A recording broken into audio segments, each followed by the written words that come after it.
What's going on, Reds? Welcome back to another episode of Liverpool Latest. Thanks for joining me today. If you enjoy the video, please leave a like and comment your thoughts down below because I certainly would like to hear them. Most importantly, subscribe to the channel for nearly daily uploads and your daily dose of Liverpool conversation, news, rumors, and whatnot. I have a few things I'd like to talk about today. Some of it involves the past. Some of it involves the present. And some of it may involve the very near future. The first thing I'd like to touch on is Jurgen Klopp. Apparently there's been a story running around that I would like to touch on and give my own personal opinions to. You know, when I think of Klopp, I think of the last couple of years of his time at Liverpool and the time that I spent with him and how much I really connected with that man. And his passion for the team, his passion for the sport, his reactions to the goal, his relationship with the fans, things of that nature. I may have had my gripes with him at times, but he, to me, was like how I felt about Joe Torre with the Yankees in the early to mid 2000s. So, and then Joe Girardi with the Yankees soon after.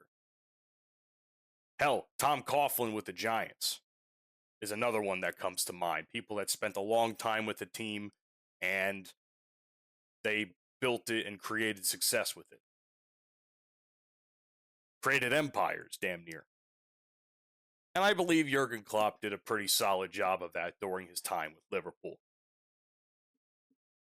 What I did not know is that during his time with Borussia Dortmund, apparently Jurgen Klopp was being scouted by a couple of other teams. One of which being our beloved, most hated rival, Man United. Another one being Chelsea. United probably would be the most prevalent of the two because they were, well, Chelsea and United are both prevalent in this time period that I'm talking about because they were winning the Premier League left and right, and they were winning out other European competitions. Obviously, after Sir Alex Ferguson retired, Klopp was on their radar, and that would not shock me one bit. But it seems as though the whole reason why Klopp chose Liverpool, and this is not a shock to some of you, but for me as, you know, a newer fan, it's interesting for me to read and talk about. He wanted, he chose Liverpool because it was a project-based structure. He wanted an emphasis on, you know, development of talent and, of course, long-term squad building, which obviously we got. I mean, look how long we've had certain players and look how long certain players stayed with us until leaving. Some of them that come to mind, you know, Virgil van Dijk, Mo Salah. Hell, Trent Alexander-Arnold is like a prime Jurgen Klopp kid. And there's a couple of other ones in there that we all love or admire in our own way. James Milner was another one. Probably one of the oldest players in the league, if not the oldest. But he had been scouted by Dortmund during a Champions League semifinal, and Klopp was interested. Was definitely interested. And of course, as we all know, Klopp had his famous exit in 2024, where he says, I am running out of energy, and this is my last year managing the club. But he'll never manage another Europe team or another English team. Which is funny because, as far as I know, Jurgen Klopp has been a part of 3 teams. Dortmund, Liverpool, and I think there's like one other one before Dortmund in there, which is not it's escaping my memory. That man's never been fired. That man has literally left on his own terms every single time. He's never been sacked. Name a manager that has done something like that. I can't name any sort of manager or coach that hasn't been fired at least once by a team for whatever reason. But somehow Klopp left on mutually good terms every single time. But according to Klopp's agent, Mark Kasike, Kosick, either way, it's a very difficult name for me to pronounce. Chelsea and United made inquiries when he left in 2024. And could you imagine the absolute nuclear response if Klopp had chose to manage one of these teams after his time with Liverpool? Hated rivals, mind you. Hated rivals. And of course, like I said, Klopp had decided not to manage another English club. Hell, he's even been scouted for the U.S. men's national team, the English national team, the Germany national team, which already had a manager. I guess they were looking to fire. But it seems like Klopp is currently content with his role as head of global soccer at the Red Bull Corp or Sporting Group or whatever that conglomeration is, because it's everywhere, it seems. So he feels content in where he is, and he feels like he enjoyed his time at Liverpool. And like I said, he created something. He created many things. He created legendary teams, a legendary striking combination with Mane, Salah, and Firmino, and even legendary defending at times with Van Dijk and his numerous cohorts that he had alongside him. So I just found that little piece interesting to talk about because, again, it's like a hypothetical. What if? What if Jurgen Klopp decided to manage another team after Liverpool, especially hated rivals like Chelsea and United? I'm glad that his agent cleared it up a little bit, because clearly Liverpool fans with the angst against Slot are like, oh, I want Jurgen Klopp back. Klopp is never coming back. I love that man. He's never coming back. He shouldn't have to come back. He's done his time. He's made his impact. Let him go in peace. Let us have the memories. That's all I ask. Anyway, speaking of agents talking about things, Dominic Szoboszlai's agent has also provided some insight to some recent controversial takes from Marco Rossi, who is the Hungarian national team manager, saying that it's always been his dream to play for Real Madrid. And even Vinicius Jr. revealed in a documentary that he regularly speaks with Dominic Szoboszlai. So naturally, a lot of fans and, of course, the media are going to run with this whole thing and say, is he going to leave Liverpool at the end of his contract? Szoboszlai's agent, and I know I'm going to butcher this, so God help me, Matthias Esterhazy, forgive me, has apparently dismissed the rumors of any sort of summer exit.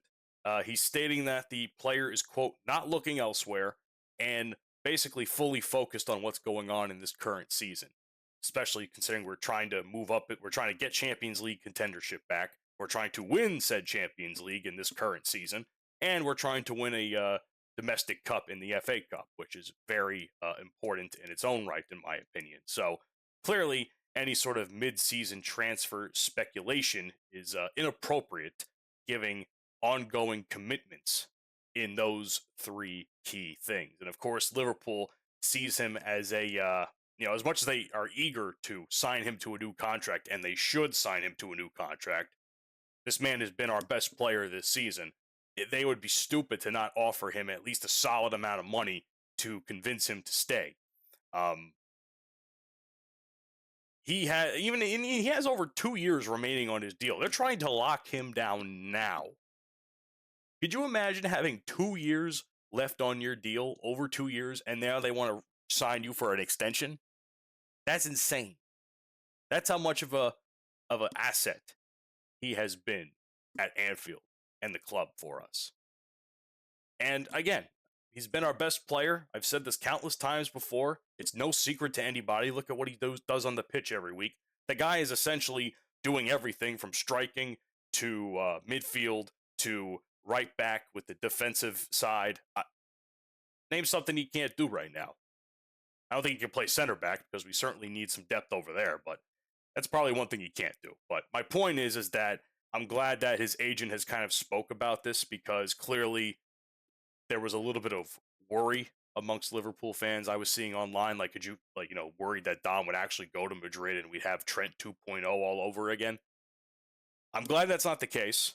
It doesn't seem like that's the case. Maybe his manager's just saying things to ease his own to make himself look good or whatever. But I believe that Dom's not going anywhere.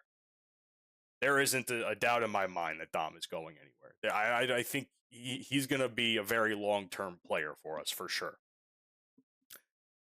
Someone who was not a long-term player and was, frankly, in my opinion, a bit of a disappointment was Darwin Nunez, who is currently playing for Al Hilal in the Saudi Pro League, or at least was playing for Al Hilal in the Saudi Pro League, until he essentially was cut from the team. Apparently, because they signed some January arrival, Karim Benzema. Now, I don't follow the Saudi League. I don't follow what they do. I know a shit ton of money's going into it because it's Saudi Arabia after all. But clearly, this ruffled some feathers with Nunez.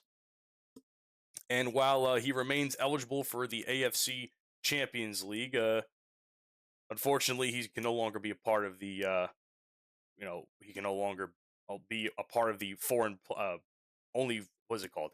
8 foreign players born before 2003 to be registered. Apparently, that's what the Saudi league rules allow, which is absolutely ridiculous. So he becomes the odd man out because of that rule. And essentially, you know how he goes out more or less, or it seems like this is how he's going out? He scores both goals in the game, in the last game that Al Hilal plays against Al Wahada. I think that's how it goes. And stares directly toward the owner's box after he scored the second goal. And some people are interpreting it as a very clear message to decision makers. Some people are interpreting it as he was looking at his family. I don't see that at all. I think he was looking at the owners. Darwin Nunez being Darwin Nunez, I firmly believe he was making a statement to the owners. And clearly it goes to show just how much the squad values hierarchy as opposed to output, because he scored 9 goals in 24 appearances this season and has made an immediate impact in continental play. Yet he was still sacrificed to accommodate Benzema. So clearly, commercial and reputational value outweigh the sporting output in this case. And this was probably one thing that I was a little bit worried about with Liverpool, because as much as I wanted certain players to be a part of the team, I also knew that that might result in other players being pushed to the side. And thankfully, to some degree, that wasn't the case, because they really didn't do a whole lot, or at least it wasn't an immediate impact. So we're stuck with what we have, for better or worse.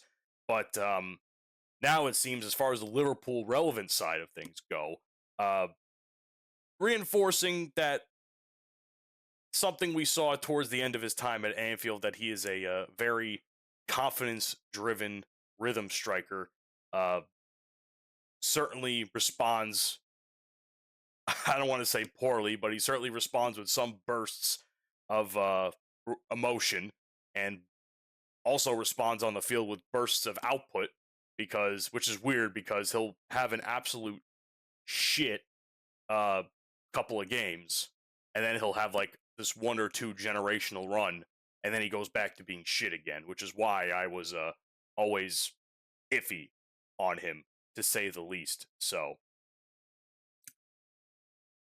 and some people are saying that they want him back. I'm perfectly content with never seeing Nunez on the Anfield again, on Anfield's grounds ever again, or in a Liverpool shirt. I am content with that. I wanted to like Nunez. I really did. He didn't give me much to work with. He had some legendary games that I remember very profoundly to this day, such as oh the 2-goal Nottingham was it Nottingham? No, Newcastle game. Excuse me.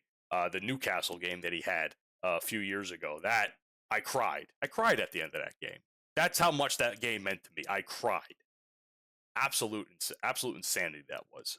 But yeah, I'm content to never see that man in a Liverpool shirt again. Just because there's no need for it anymore. Am I sad to see him go after winning a championship? Like, I would have liked to have seen some of the core stay, but clearly he just wasn't in Slot's game plan, and that was clear as day when they decided to sell him. So it is what it is. I would prefer everybody to stop bringing it up.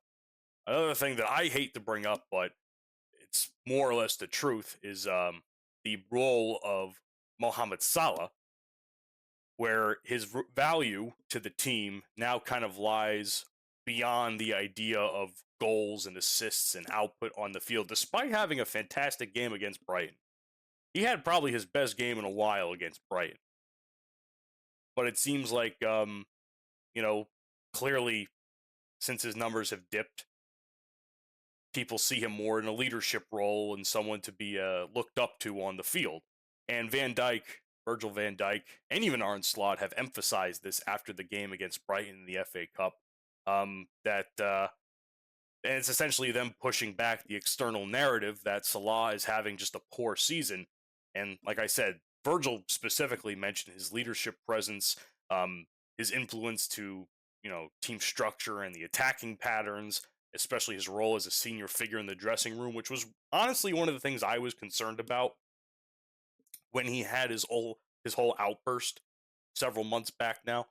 And I was wondering how he would be perceived in the locker room as a result of that.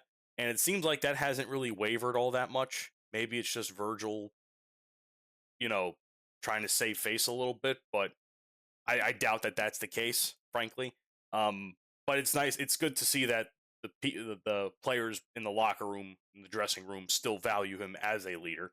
So he's certainly been a psychological benefit of just seeing him on the team and on the pitch. And I feel even if he's not doing anything, I for some reason feel better when Mo Salah is on the field as opposed to Cody Gakpo.